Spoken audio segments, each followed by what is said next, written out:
Study IQ IAS, अब तैयारी हुई अफोर्डेबल।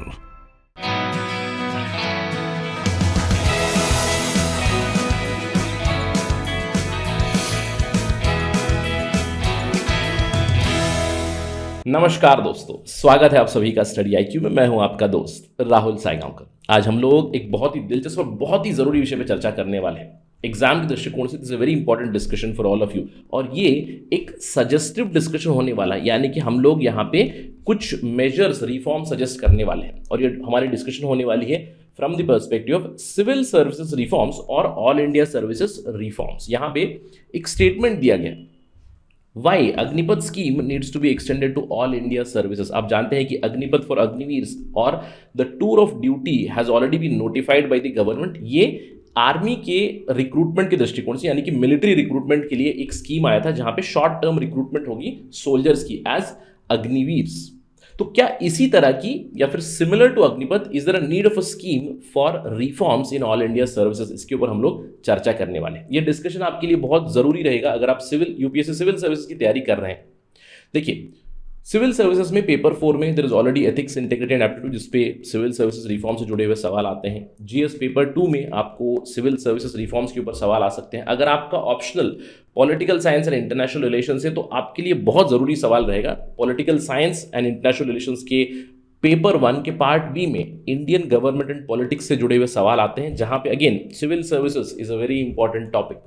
और यहाँ पे जो मैं डिस्कशन करने वाला हूँ, यहाँ पे मैं आपको बताऊंगा कि किस राइटर ने ये आर्टिकल लिखा है। You can coat the writer directly in your answers also, तो आपके लिए काफी अच्छा फॉर्डर मिलेगा। इनफैक्ट डिस्कशन शुरू करते हैं एक सवाल के साथ। सवाल है, the working of current civil services is marred by multiple challenges, यानी कि कई सारे चैलेंजेस है सिविल सर्विसेज के सामने। तो आप डिस्कस कीजिएगा in light of this statement, आप डिस्कस कीजिएगा structural and political challenges faced by civil services in their duties. इसके अलावा सजेस्ट मेजर्स और reforms that are needed in India to address such challenges. तो यहाँ पे हम लोग इस पर्टिकुलर सवाल का जवाब देने की कोशिश करेंगे। कई सारा आपको इनपुट मिलेगा specially with respect to challenges.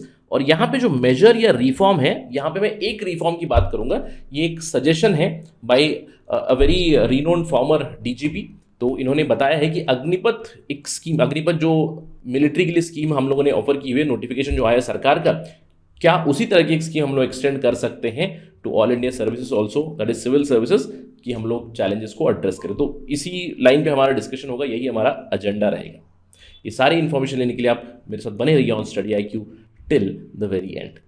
चलिए चर्चा की शुरुआत करते हैं, लेकिन उससे पहले अगर आप यूपीएससी सिविल सर्विसेज की तैयारी कर रहे हैं, you are at the right place. आप जानते हैं कि स्टडी IQ का फाउंडेशन बैच शुरू हो रहा है। 1 अगस्त से बैच शुरू हो रहा है, इवनिंग बैच। सो 1 अगस्त से पहले ही आप जल्दी से एनरोल कर लीजिए इस पे।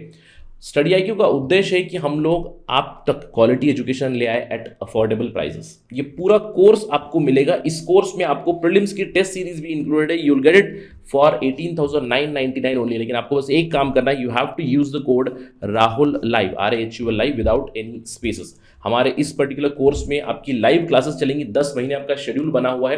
क्रिस्प नोट्स मिलेंगे, करंट अफेयर्स प्रोग्राम मिलेगा, प्रीलिम्स की टेस्ट सीरीज मिलेगी। हर एक मॉड्यूल समाप्त होने के बाद आपकी MCQ सॉल्व कराई जाएगी, आंसर राइटिंग प्रैक्टिस होगी। और बहुत ही इंपॉर्टेंट फीचर है मेंटरशिप। आपकी यूपीएससी जर्नी में आपके साथ एक मेंटर रहेंगे जो आपको कंटिन्यूसली गाइड करते रहेंगे। आपके एकेडमिक डाउट्स हो, नॉन एकेडमिक डाउट्स हो, जो भी इश्यूज हो, इसको रिजॉल्व करते रहेंगे। इसके अलावा जैसे कि मैंने आपको बताया, this discussion is very important from prelims point of view.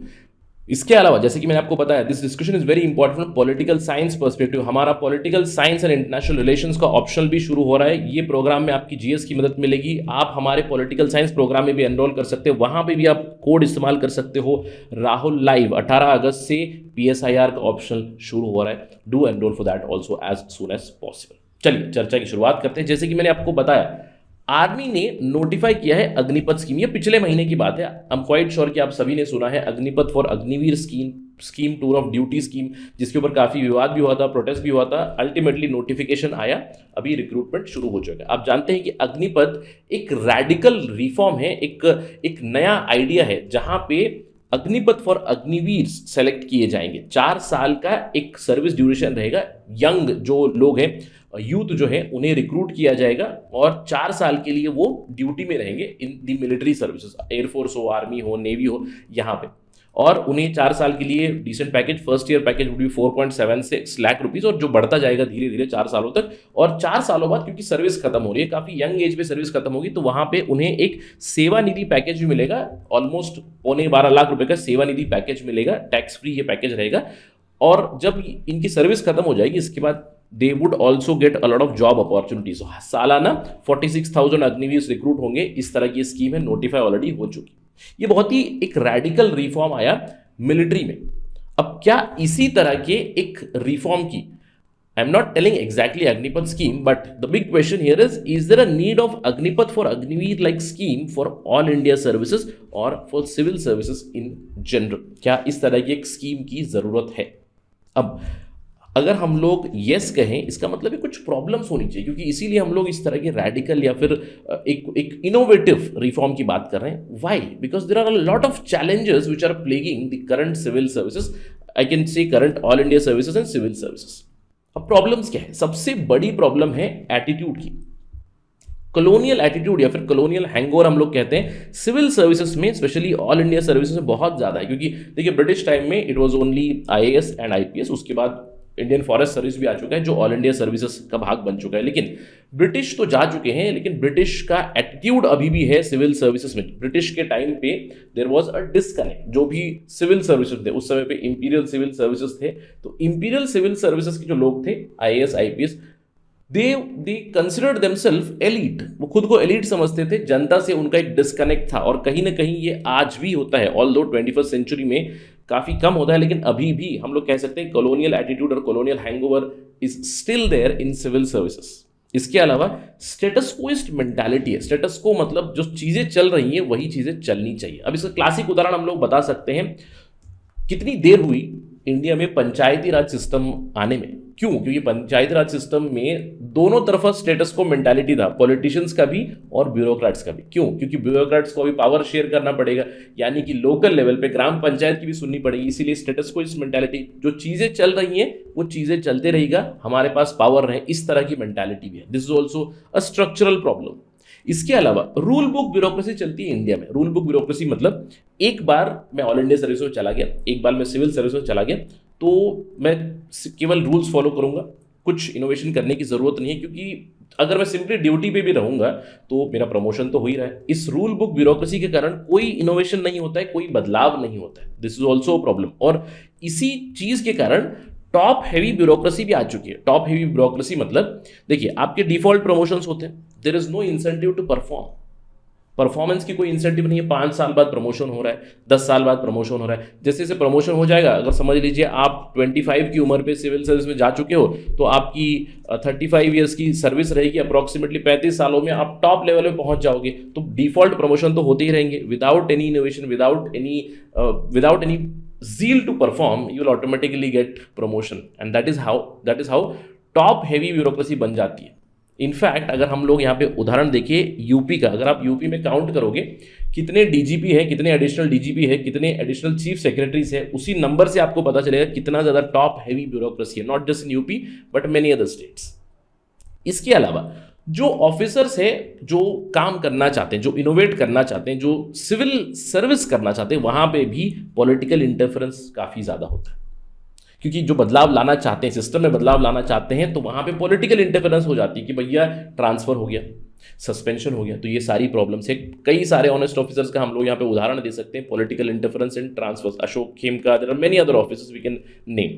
इसके अलावा इन जनरल एक और प्रॉब्लम भी है, एक और क्रिटिसिज्म भी है सिविल सर्विसेज की, कि they R generalist rather than specialist. Although यहाँ पे मैं कहूँगा एक बैलेंस लाने की जरूरत है दोनों में। जनरल ऑफिसर्स और ऑल्सो नीडेड, स्पेशलिस्ट ऑफिसर्स और ऑल्सो नीडेड।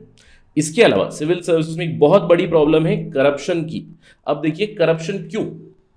क्योंकि सिविल सर्विसेज हो, ऑल इंडिया सर्विसेज हो, काफी ज्यादा डिस्क्रेशन है इनके पास। If there is discretion then there has to be accountability, क्योंकि आपको डिसीजन मेकिंग पावर है, आपके पास कई सारे फंड्स भी है। जिले में अगर आप एक डीएम है तो जिले में आपके पास कई सारे फंड्स है, डिस्क्रिशनरी फंड्स भी आपको मिलते हैं। अगर अकाउंटेबिलिटी नहीं है तो ये दोनों बहुत ही खराब रेसिपी है। Discretion plus lack of accountability leads to corruption, और करप्शन के बहुत ज़्यादा प्रॉब्लम्स है।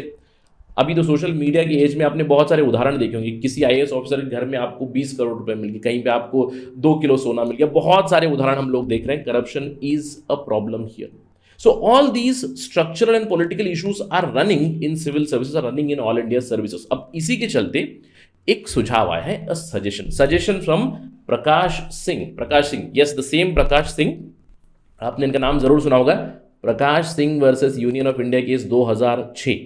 उसी केस के चलते सुप्रीम कोर्ट ने डायरेक्टिव्स दिए थे, supreme court 10 directives for police reforms, और आयरॉनिकली ऑलमोस्ट 15 साल के बाद भी कई सारे डायरेक्टिव्स अभी भी कई राज्यों ने इंप्लीमेंट नहीं किए। तो प्रकाश सिंह ने एक आर्टिकल लिखा रिसेंटली इंडियन एक्सप्रेस में। इनफैक्ट देखिए, जब भी आप न्यूज़पेपर पढ़ोगे, ये एक छोटा सा एडवाइस है, I am deviating from the topic, एक छोटा सा एडवाइस आपके लिए, जब भी आप अखबार पढ़ोगे तो राइटर के ऊपर ध्यान दीजिए, हु इज़ द राइटर, क्योंकि इट इज़ वेरी इंपॉर्टेंट। अगर समझ लीजिए यही चीज़ मैं कहूँगा, अगर कोई पॉलिटिकल एंगल से लिखी जाए, अगर कोई किसी पॉलिटिकल पार्टी के स्पोक्स पर्सन है, कोई मिनिस्टर है एटसेट्रा, तो normally you can ignore such articles. लेकिन जब भी कोई रिनोन्ड राइटर लिखे, right, Prakash Singh always contributes for Indian Express, तो कुछ लिखे तो उसको पढ़िएगा जरूर। There are always some sort of reforms और ideas that you can capture from them. और यहाँ पे तो मैं कहूँगा, मेरा काम तो काफ़ी आसान कर दिया कि यहाँ पे बहुत ही अच्छी एक सजेशन दी हुई है, काफ़ी रेडिकल सजेशन है। Prakash Singh is the former DGP of BSF, he was a former DGP, UP में भी थे, असम पुलिस में भी थे। He writes that the all India services once they are selected, एक बार सेलेक्ट हो गए तो 30 से 35 सालों के लिए उनके दिमाग में कुछ इस तरह का एटीट्यूड बन चुका है कि वो अभी सिक्योर समझते हैं खुद को। नॉर्मल सर्कमस्टेंसेस में उन्हें पता है कि अगर वो अपने जॉब पे रहेंगे, मैंने आपको बताया स्टेटस कोइस मेंटालिटी है, डिफॉल्ट प्रमोशन से, तो इन सभी चीजों के चलते वो टॉप लेवल पे तो पहुंचेंगे। अब इससे क्या हो रहा है, there is no pressure to perform. हम लोग क्यों परफॉर्म करें? There is no incentive to innovate, क्यों इनोवेट करें? There is no desire to excel, यानी कि अल्टीमेटली सिविल सर्विसेज में वो इनोवेशन, वो जील नहीं दिखाई दे रहे, जिससे अल्टीमेट सफरर्स कौन है? हम लोग। Ultimate sufferers are the people. इसीलिए no wonder that many officers are laid back and most of the times they are feathering their nests. इसीलिए वो कहते हैं there is no Agni in them, and that is why he suggest Agnipath की तरह एक scheme आए all India services के लिए। सजेशन क्या है इनका? He says that the government of India should think Agnipath scheme for all India services. अब इस अग्निपथ स्कीम में क्या होना चाहिए कि इनकी कंटिन्यूस असेसमेंट होनी चाहिए, यानी कि एक बार रिक्रूटमेंट हो गया, यूपीएससी के एग्जाम से ऑल इंडिया सर्विस में चले गए, उसके बाद रिक्रूटमेंट होने के बाद कंटिन्यूस असेसमेंट होनी चाहिए। ये कहते हैं 3 स्टेजेस होनी चाहिए असेसमेंट की, 15 साल सर्विस, 15 साल होने के बाद एक असेसमेंट, 25 साल की सर्विस के बाद दूसरी असेसमेंट, 30 साल की सर्विस के बाद तीसरी असेसमेंट। और इस असेसमेंट का उद्देश्य ये होना चाहिए कि वीड आउट करें नॉन परफॉर्मिंग ऑफिसर्स को। ये जो 15 साल की सर्विस पे 25% ऑफिसर्स को वीड आउट करें, 25 साल पे 10% ऑफिसर्स को वीड आउट करें, और 30 साल की सर्विस पे 5% ऑफिसर्स को वीड आउट करें, those who are not performing. इसके लिए क्राइटेरिया बनाए, क्यों हटाना है, यानी कि क्यों हटाना है सर्विस से, क्योंकि पुअर परफॉर्मेंस चल रही है, काम नहीं हो रहा है, कोई इनोवेशन नहीं हो रही है। अगर चार्जेस ऑफ करप्शन है उन पे इन्वेस्टिगेट करें और वीड आउट करें। इसके अलावा अगर उनके ऊपर कोई मिसकंडक्ट है सीरियस नेचर का, तो तब आप उन्हें वीड आउट कर सकते हैं। उन्हें समझ लीजिए 15 साल के बाद performance assessment up to the mark नहीं है तो आप हटा सकते हैं। या फिर physically unfit, specially for Indian police service. अगर देखिए फिजिकली फिट होना बहुत जरूरी है फॉर पुलिस, अगर फिजिकली अनफिट है तब भी वो एक क्राइटेरिया बना सकती है। इसके अंदर और भी क्राइटेरिया ऐड कर सकते हैं, वो सरकार के ऊपर रहेगा हाउ टू वीड आउट। अब आप सोच रहे होंगे सर ये तो काफ़ी अच्छी बात बताई, इन्होंने काफ़ी अच्छी सजेशन दी, लेकिन अगर ऐसा हुआ तो कुछ सेफगार्ड्स की भी ज़रूरत है, इजंट इट? देखिए ये स्कीम काफ़ी रेडिकल है, this is a very radical scheme, जहाँ पे द सजेशन इज दैट कि all India services officer civil services को परफॉर्मेंस रिव्यू करा के 15 साल बाद कुछ ऑफिसर्स को जो नॉन परफॉर्मिंग उन्हें हटा दे, 25 साल बाद जो नॉन परफॉर्मिंग ऑफिसर से उन्हें हटाया जाए। लेकिन अगर एक वीड आउट क्राइटेरिया इम्पार्शियल नहीं रहा तो देखिए सरकार के हाथ में एक वेपन बन जाएगा, यानी कि जो भी रूलिंग डिस्पेंसेशन रहेगी उनके पास एक वेपन बन जाएगी कि अपने बंदों को रख लेंगे, यानी कि प्रो गवर्नमेंट जो सिविल सर्वेंट्स है वो रख लेंगे, जो एंटी गवर्नमेंट है या फिर जो who are not toeing the line of government उन्हें वीड आउट किया जा सकता है। There is a chance, isn't it? तो इसीलिए सेफगार्ड मेजर्स भी बताते हैं, there has to be a safeguard. Prakash Singh says that at every stage 15 साल, 25 साल, 30 साल पे स्क्रीनिंग एकदम रिगरस होनी चाहिए और मैकेनिज्म इम्पार्शियल होना चाहिए, यानी कि सरकार का यहाँ पे वीडिंग आउट प्रोसेस में या फिर स्क्रीनिंग आउट प्रोसेस में सरकार का रोल नहीं होना चाहिए। एक पैनल बनानी चाहिए, पैनल में 40 से 50 लोग होने चाहिए, रिटायर्ड जजेस ऑफिसर्स ऑफ इम्पेकेबल इंटेग्रिटी और सिविल सर्विसेज, सिविल सोसाइटी के जो मेंबर्स हैं उन्हें भी इस पर्टिकुलर पैनल में रखना चाहिए और इस पैनल का ही डिसीजन होना चाहिए कि कौन से ऑफिसर्स नॉन परफॉर्मिंग है, पॉलिटिकल इंक्लिनेशन के ऊपर नहीं।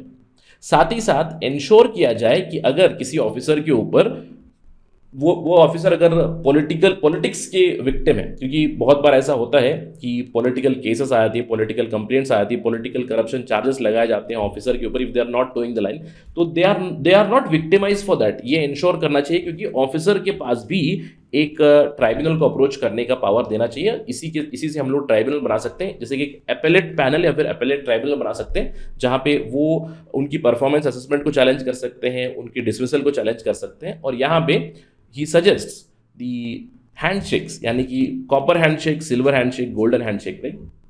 15 साल, 25 साल, 30 साल पे गोल्डन हैंडशेक, यानी कि thank you for your service but performance up to the mark नहीं है इसलिए जा रहा है, जैसे प्राइवेट सेक्टर में होता है उसी तरह की एक रेडिकल स्कीम यहाँ पे सजेस्ट की गई, राइट। अब ये कैसे मदद करेगी? ऑफ कोर्स हेल्प करेगी, बिल्कुल हेल्प करेगी, क्योंकि देखिए ऑल इंडिया सर्विसेज में अगर पीरियोडिक ट्रिमिंग होती रहे तो परफॉर्मेंस ओरिएंटेड आपको लोग मिलेंगे और उन ऑफिसर्स के पास, क्योंकि परफॉर्मेंस असेसमेंट होने वाली है 15 साल बाद, तो अपनी स्किल्स, नई स्किल्स को अक्वायर करना पड़ेगा, नई इनोवेशन करनी पड़ेगी, एडमिनिस्ट्रेशन में कंपटीशन होगा और इससे एक नया उत्साह आएगा सिविल सर्विसेज में। जो कॉम्प्लेसेंसी है, जो स्मगनेस है, जहां पे ये बिलीफ होता है कि ऑल इंडिया सर्विसेज में चला गया तो अब 30 साल 35 साल तक मुझे कोई नहीं निकाल सकता, तो इस तरह की कंप्लेसेंसी और स्मगनेस जो है ये डिसअपियर हो जाएगी इन majority of the cases, of course. अब इसके अलावा क्योंकि हम लोग ट्रिमिंग कर रहे हैं 15 साल बाद, 25 साल बाद, 30 साल बाद, जो टॉप हैवी की इशू हो रही है वो प्रॉब्लम नहीं होगी। जैसे कि मैं आपको उदाहरण दिया उत्तर प्रदेश का, जहां पे बहुत सारे डीजीपीज, बहुत सारे एडिशनल डीजीपीज, बहुत सारे एडिशनल चीफ सेक्रेटरीज हो चुके हैं, तो स्ट्रक्चर कुछ इस तरह का हो चुका है कि आपका टॉप हैवी ब्यूरोक्रेसी हो गया है। लेकिन हमें एक पिरामिड स्ट्रक्चर की ब्यूरोक्रेसी चाहिए जहां पे आपको लो लेवल के ऑफिसर्स बहुत ज्यादा चाहिए और जैसे जैसे अपर हाईएस्ट एकेलॉन्स तक चले जाए तो आपको यहां पे टॉप हेवी ब्यूरोक्रेसी नहीं चाहिए, because they are simply they need management, they need to manage these personnel, these officers। तो इसीलिए हमें एक पिरामिडल स्ट्रक्चर बनाने के लिए इस तरह की स्कीम की जरूरत है, ये कहते हैं प्रकाश सिंह। अब क्या ये हम लोग कर सकते हैं? अब इसको करने में क्या लीगल इश्यूज आ सकती है? देखिए लीगल इश्यूज तो आएंगी, कुछ लीगल बदलाव लाने पड़ेंगे, जैसे कि all India services conduct rules में हमें बदलाव लाना पड़ेगा, इन्हें अमेंड करना पड़ेगा। आर्टिकल 311 जो है संविधान का, जहां पे प्रोटेक्शन दी गई है सिविल सर्विसेज को कि उन्हें डिसमिस कौन कर सकते हैं? Only president of India, whoever has appointed them only they can dismiss them. Article 311 एक प्रोटेक्टिंग क्लॉज है फॉर सिविल सर्वेंट्स, यहां पे भी बदलाव लाने की जरूरत है। तो जो भी लीगल एस्पेक्ट से कॉन्स्टिट्यूशनल अमेंडमेंट्स, लीगल अमेंडमेंट्स ये अगर आएंगे तो it can be done, but with political will. अगर पॉलिटिकल विल है तो इस तरह के बदलाव जरूर आ सकते हैं। लेकिन क्या ये आसान होंगे? क्या ये करना भी आसान होगा? इसके ऊपर बहुत बड़ा प्रश्न चिन्ह है। And Prakash Singh himself is rather sceptical. He says that अगर इस तरह की स्कीम की बातें भी चल रही, इस तरह की स्कीम अगर ला रहे हैं, there would be fierce resistance for such a scheme from the all India services, from the civil services themselves. लेकिन ये समझने की जरूरत है कि एक शेकअप होना बहुत जरूरी है, क्योंकि जिस तरह की कंप्लेसेंसी आ चुकी है सिविल सर्विसेज में, उसे बदलने की जरूरत है। और अभी फिलहाल performance has to be the parameter, performance एक पैरामीटर बनने की जरूरत है। इसीलिए Prakash Singh suggest the officers they deserve an injection of Agni, इसीलिए अग्निपथ स्कीम इन्होंने सिंबॉलिकली नाम दिया। Not exactly the Agnipath which is running for the defence forces, but an Agnipath like scheme for the all India services for the civil services. तो देखते हैं कि इस सुझाव के ऊपर कुछ ट्रैक्शन आएगा नहीं, लेकिन ये आपके लिए काफ़ी अच्छा फॉर्डर बन जाता है। जैसे कि मैंने एक सवाल से शुरुआत की थी कि आपको कोई रिफॉर्म सजेस्ट करना है, आपको कोई मेजर सजेस्ट करना है, this is a very interesting measure for you. अगर आपको लग रहा है कि this is a very radical measure, then you can even quote this idea is supported by Prakash Singh, the former DGP of BSF, the former DGP of UP and Assam, right. तो very interesting idea. अगर इसके ऊपर कोई खबर आएगी, इसके ऊपर कोई ट्रैक्शन आएगी तो हम लोग जरूर चर्चा करेंगे, but that is it right now, a very interesting discussion from exam perspective. Thank you for watching this video. अगर आपको ये वीडियो पसंद आए, you know you can always follow me on my social media handle @RahulSai222। मेरा Facebook, Instagram और Telegram channel का ID यही है। इस टेलीग्राम चैनल पे मैं आपको इस प्रेजेंटेशन की पीडीएफ अवेलेबल कराता हूँ, और भी दूसरे इनिशिएटिव्स होते हैं। मेरे वीडियोस के आपको अपडेट्स मैं इस टेलीग्राम चैनल पे भेजता हूँ। I send the video and their links. इसके अलावा अगर आप मुझसे जुड़ना चाहते हैं, अगर आपको कोई सवाल है, कोई सजेशन है, कोई कंप्लेंट है, you can directly message me on Instagram. I do respond on weekends. Thank you for watching this. जय Hind. Hello, my name is Subiksha and I am student of Study IQ's Life Foundation batch for UPSC Civil Services. I want to express deep gratitude to the whole team of Study IQ because the course is very amazing. The live classes are very good and interactive. The best part of this course is one-to-one mentorship and Gyanvani session because such feature will help the students to stay motivated throughout this long and tough journey. The mentors are very helpful and the current affairs program is also very nice. So I would strongly recommend the new aspirants to enroll themselves for this new course. Thanks so much. Study IQ IAS, अब तैयारी हुई affordable.